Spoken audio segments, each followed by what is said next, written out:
अब अगर किसी आपके कोई क्वेश्चन हैं तो काइंडली वो यू कैन आस्क। तो जी मैं थोड़ा सा बारी बारी जो क्वेश्चंस आए थे वो मैं जरा उनको डिस्कस कर लूँ।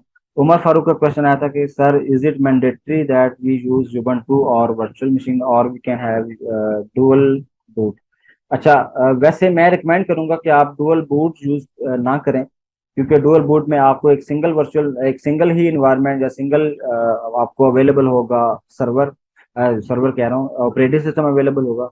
क्योंकि मैंने जैसे पहले बताया था कि हम डेस्कटॉप वाला Ubuntu भी यूज करेंगे, और हम जो आपका सर्वर वाला Ubuntu है उसको भी यूज करेंगे। तो आप अगर आपने डुअल बूट कर लिया तो उस केस में आप या तो सर्वर वाला इंस्टॉल कर रहे होंगे या आप दूसरा डेस्कटॉप वाला यूज कर रहे होंगे, तो फिर आपको थोड़ा सा प्रॉब्लम होगा उसको मैनेज करना। तो मेरे ख्याल में अगर आप वर्चुअल बॉक्स या ये जो वर्चुअल मशीन वाला सेटअप है अगर आप इसको इस्टेब्लिश कर लेंगे तो आपको वर्चुअल मशीन के साथ थोड़ा सा प्ले करते हुए आसानी होगी। क्योंकि समटाइम ऐसा होता है कि कुछ चीजें करते हुए हम अपनी वर्चुअल मशीन के साथ बहुत सारी ऐसी चीजें चेंज कर देंगे कि जो कि उसकी डिफॉल्ट बिहेवियर नहीं होगा। तो फिर वो सर्वर हमारे लिए थोड़ा सा डिस्टर्बिंग हो जाएगा, तो हम उसे मजीद यूज नहीं करना चाहते होंगे, तो हम उसे डिलीट करके एक नया वर्चुअल मशीन बना लें। तो वो डिलीट करना फिर आपके लिए एक मसला हो जाएगा। तो इसलिए मैं रिकमेंड यही करूंगा कि आप कोशिश करें कि वर्चुअल मशीन यूज कर लें। अब इट इज योर चॉइस कि आप वो वर्चुअल मशीन अपनी लोकल मशीन पे सेटअप करें with the help of virtual box, या आप क्लाउड पर AWS की वर्चुअल मशीन यूज करें। देखें, हमने आज के डे 9 में दो पार्ट्स में दो चीजें देखी हैं कि अपने वर्चुअल मशीन या तो लोकल मशीन पे सेटअप करें या अपने क्लाउड पे इसको स्टैब्लिश करें। ये दोनों की प्रैक्टिस होना अच्छी बात है, लेकिन इन दोनों में से कोई एक यूज कर सकते हैं। आप चाहे तो लोकली यूज कर लें, चाहे तो क्लाउड पे यूज करें। ठीक है। अगर दोनों आती हो तो जो बेस्ट है, क्योंकि जिस सिचुएशन में भी आप किसी टाइम होंगे तो आप फौरन उसी सिचुएशन के मुताबिक अपनी वर्चुअल मशीन चूज कर सकते हैं। अच्छा, फिर जो है कि डेस्कटॉप और सर्वर बोथ ऑन AWS और ओनली डेस्कटॉप। ओके। अच्छा, जो डेस्कटॉप और जो सर्वर मशीन्स हैं ये हमेशा आपकी लोकल सेटअप के लिए अवेलेबल। ठीक है, आप अपने लोकल मशीन के ऊपर डेस्कटॉप वर्जन भी इंस्टॉल कर सकते हैं और सर्वर वर्जन भी इंस्टॉल कर सकते हैं। लेकिन एक चीज याद रखें, AWS के ऊपर सिर्फ और सिर्फ सर्वर अवेलेबल है, डेस्कटॉप अवेलेबल नहीं होगा। ठीक है।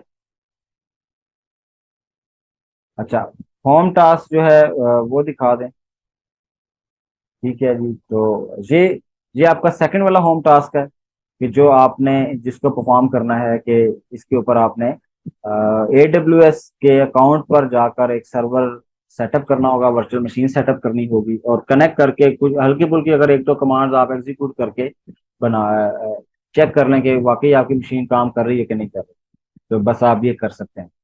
और इसके स्क्रीनशॉट्स आपने बना लेने हैं ताकि आप शोकेस कर सकें अपने लिंक्डइन की पोस्ट के ऊपर। जब आप टेक्स्ट के लिखा होगा और साथ आप अपने इमेजेस भी अगर कुछ अपलोड कर देंगे तो वो एक अच्छा एविडेंस आ जाएगा कि आपने चीज़ें सेटअप की हुई हैं। हाँ जी। तो जिस तरह sir in EC2 only server is available, yes means we can not use desktop, yes this is right. हम डेस्कटॉप वाला वर्जन यूज नहीं कर सकते। There is only availability of Ubuntu server. ये जो GUI वाला पोर्शन है वो विंडोज सर्वर्स के लिए तो अवेलेबल है, क्योंकि विंडोज सर्वर जो होते हैं वो उनका GUI अवेलेबल होता है। लेकिन चूंकि हमने विंडोज सर्वर यूज नहीं करेंगे तो इसलिए हम GUI की तरफ नहीं जा रहे। तो इसलिए फिलहाल आपने ये ध्यान में रखना है कि आपके जितने भी सर्वर्स होंगे वो जितने भी Ubuntu का वाला जो वर्जन हम यूज करेंगे वो सर्वर वाला यूज करेंगे, वो डेस्कटॉप वाला नहीं होगा। जान अली का क्वेश्चन है कि सर जो वर्चुअल बॉक्स पे वर्चुअल मशीन बनाएंगे उसका रन टाइम पे मेमोरी चेंज नहीं हो सकती। अच्छा, उसमें रन टाइम पे मेमोरी का मतलब है कि अगर आपकी वर्चुअल बॉक्स पे आपने वर्चुअल मशीन बनाई है, उसको आपने मेमोरी असाइन की थी लेट्स से 2 GB या 1 GB आपने असाइन की थी। लेट्स से स्टार्ट में आपने 1 GB कहा था कि अच्छा हो सकता है इसको 1 GB ही इनफ हो, तो आपने वो मेमोरी दे दी। लेकिन अगर आपको बाद में फीलिंग आई कि अच्छा नहीं ये तो मेमोरी कम हो गई है, मुझे इंक्रीज करनी चाहिए, तो उस केस में कर सकते हैं चेंज।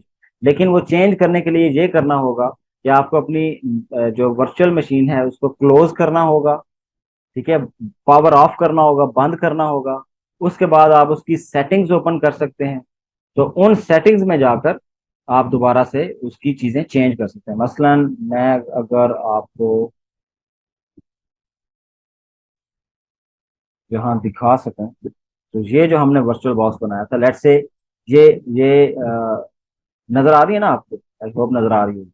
तो यहाँ हम जाएंगे और यहाँ से हम सेटिंग्स पे गए, और सेटिंग्स में हम यहाँ से इसकी जो सिस्टम की मेमोरी है ये देखें।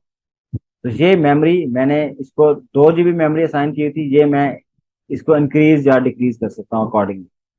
ठीक है, लेकिन ये कब पॉसिबल है? जब मेरी वर्चुअल मशीन ऑफ हालत में। मैं कैंसिल कर दूंगा ताकि चेंजेस ना इफेक्ट हो, डिस्कार्ड चेंजेस। ठीक है। तो इसका मतलब है कि देर इज एन ऑप्शन कि आप इसको उसके दौरान यूज कर सकते हैं। जब आप यूज कर रहे होंगे अपनी वर्चुअल मशीन, उस टाइम को आप साइज चेंज नहीं कर सकेंगे, ना स्टोरेज का, ना मेमोरी का, ना सीपीयू का। लेकिन बंद करके उसके बाद आप उसको यूज कर सकते हैं।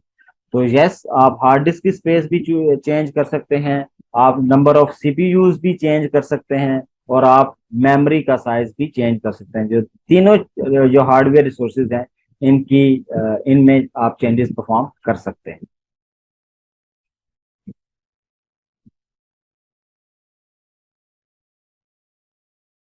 जी, और किसी को भी क्वेश्चन?